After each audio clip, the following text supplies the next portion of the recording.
Hello আমার প্রিয় পরিবার, তোমরা সবাই কেমন আছো? আশা করছি তোমরা সবাই খুব ভালো আছো। আমিও খুব ভালো আছি তোমাদের ভালোবাসায়। আজ আমি নিয়ে এসেছি আমার প্রিয় স্কুটিটাকে সার্ভিসিং করাতে।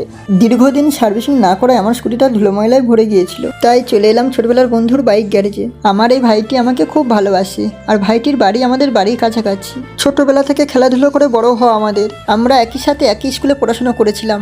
আজ আমার সেই ভাইটি জীবনে প্রতিষ্ঠিত হয়েছে, গ্যারেজের মেকানিক হয়েছে। ভাইয়ের জীবনটা অতটাও সহজ ছিল না, কারণ ভাইটি ছোটবেলা থেকে বাবা হারা। এই পৃথিবীতে ছোটবেলা থেকে যাদের বাবা থাকে না, তাদের জীবনটা কতটা কঠিন হতে পারে, যাদের হারিয়েছে তারাই শুধু একমাত্র জানে। ভাই, তোর জীবনের লড়াইকে আমি স্যালুট জানাই। তুই জীবনে আরো অনেক বড় হ। মা সরস্বতীর কাছে আমি এই প্রার্থনা করি। যারা গ্যারেজে দিনরাত পরিশ্রম করেন, তারা শুধু যন্ত্রাংশ নয়, বরং স্বপ্ন করেন। এই কাজের মাধ্যমে তারা শুধু গাড়ি ঠিক করে না, বরং সমাজের ইতিবাচক পরিবর্তন আনার গুরুত্বপূর্ণ ভূমিকা রাখেন। আমরা যদি সবাই এই মেকানিক ভাইয়ের মতো হই, তাহলে সমাজটা আরেকটু সুন্দর হবে। শুধু মেকানিক নয়, সবাই যদি একে অপরের পাশে দাঁড়ায়, তবে পৃথিবীটা সত্যিই বদলে যাবে। সম্মান আর ভালোবাসার এই গল্প যেন আরো অনেক মানুষের মনে ছড়িয়ে পড়ে। আজকের মিনি ব্লগটা এই পর্যন্তই। দেখা হবে আবার কোনো নতুন ভিডিওতে। ততক্ষণ তোমরা সবাই সুস্থ থাকবেন, ভালো থাকবেন।